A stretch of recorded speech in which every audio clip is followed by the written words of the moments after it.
31 अक्टूबर 1984 का दिन था। सुबह 7:30 बजे तक इंदिरा गांधी तैयार हो चुकी थी। उस दिन उन्होंने केसरिया रंग की साड़ी पहनी थी जिसका बॉर्डर काला था। इस दिन उनका पहला अपॉइंटमेंट पीटर उस्तिनोव के साथ था, जो इंदिरा गांधी पर एक डॉक्यूमेंट्री बना रहे थे और एक दिन पहले ओडिशा दौरे के दौरान भी उनका शूट कर रहे थे। दोपहर में उन्हें ब्रिटेन के पूर्व प्रधानमंत्री जेम्स केलिंगन और मिजोरम के एक नेता से मिलना था।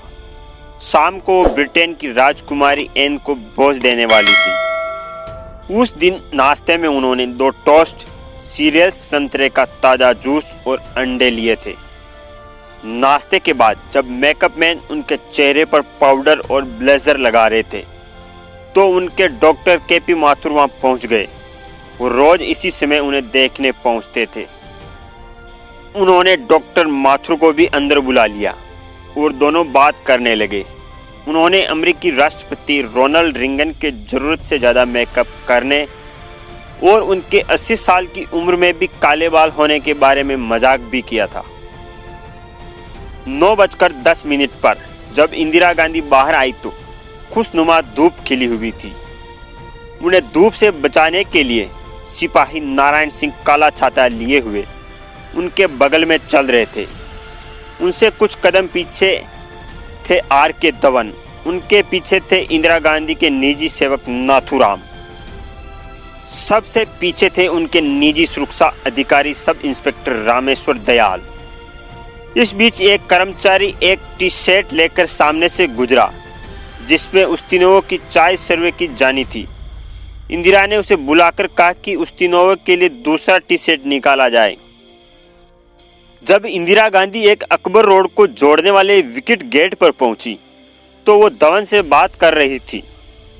धवन उन्हें बता रहे थे कि उन्होंने उनके निर्देशानुसार यमन के दौरे पर गए राष्ट्रपति यानी जैल सिंह को संदेश भिजवा दिया है कि वो 7 बजे तक दिल्ली लैंड कर जाएं, ताकि उनको पालम हवाई अड्डे पर रिसीव करने के बाद इंदिरा ब्रिटेन की राजकुमारी एन को दिए जाने वाले भोज में शामिल हो सके। अचानक वहां तैनात सुरक्षाकर्मी बेहन सिंह ने अपनी रिवॉल्वर निकालकर इंदिरा गांधी पर फायर किया। गोली उनके पेट में लगी। इंदिरा ने चेहरा बचाने के लिए अपना दाहिना हाथ उठाया, लेकिन तभी बेहन ने बिल्कुल पॉइंट ब्लैंक रेंज से 2 और फायर किए। ये गोलियां उनकी बगल, सीने और कमर में घुस गई। वहां से 5 फीट की दूरी पर सतवंत सिंह अपनी थॉमसन ऑटोमेटिक कार्बाइन के साथ खड़ा था। इंदिरा गांधी को गिरते हुए देख वो इतनी दहशत में आ गया कि अपनी जगह से हिला तक नहीं। तभी बेहंत ने उसे चिल्लाकर कहा, गोली चलाओ।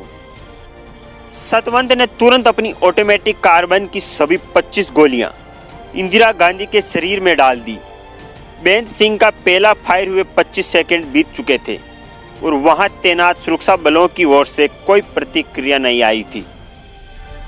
अभी सतवंत फायर कर ही रहा था कि सबसे पहले सबसे पीछे चल रहे रामेश्वर दयाल ने आगे दौड़ना शुरू किया, लेकिन वो इंदिरा गांधी तक पहुंच पाते कि सतवंत की चलाई गोली उनकी जांघ और पैर में लगी और वो वहीं ढेर हो गए। इंदिरा गांधी के सहायकों ने उनके क्षत विक्षत शरीर को देख और एक दूसरे को आदेश देने लगे। एक अकबर रोड से एक पुलिस अफसर दिनेश कुमार भट्ट ये देखने के लिए बाहर आए कि ये कैसा शोर मच रहा है।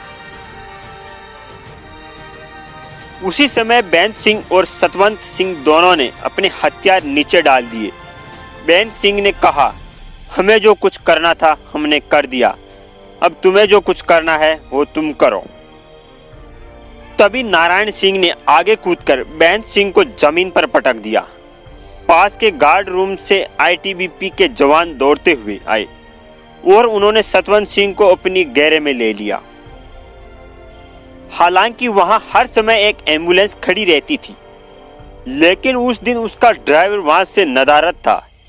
इतने में इंदिरा के राजनीतिक सलाहकार माखनलाल फतेदार ने चिल्लाकर कार निकालने के लिए कहा। इंदिरा गांधी को जमीन से R.K. धवन और सुरक्षाकर्मी दिनेश भट्ट ने उठाकर सफेद एम्बेसडर कार की पिछली सीट पर रखा। कार 9:32 पर एम्स पहुंची। वहां इंदिरा के रक्त ग्रुप ORH नेगेटिव का पर्याप्त स्टॉक था। इमरजेंसी वार्ड का गेट खोलने और इंदिरा को कार से उतारने में 3 मिनट लग गए। वहां पर एक स्ट्रेच तक मौजूद नहीं था। किसी तरह एक पहिए वाली स्ट्रेच का इंतजाम किया गया। जब उनको कार से उतारा गया तो इंदिरा को इस हालत में देखकर वहां तैनात डॉक्टर घबरा गए। अपने अंगरक्षकों द्वारा गोली मारे जाने के लगभग 4 घंटे बाद 2:23 पर इंदिरा गांधी को मृत घोषित किया गया, लेकिन सरकारी प्रचार माध्यमों ने इसकी घोषणा शाम 6 बजे तक नहीं की। 31 अक्टूबर के दिन सतवंत सिंह ने बहाना किया कि उनका पेट खराब है, इसलिए उसे शौचालय के नज़दीक तैनात किया जाए। इस तरह बेहंत और सतवंत एक साथ तैनात हुए और उन्होंने इंदिरा गांधी से ऑपरेशन ब्लू स्टार का बदला ले लिया। जय हिंद।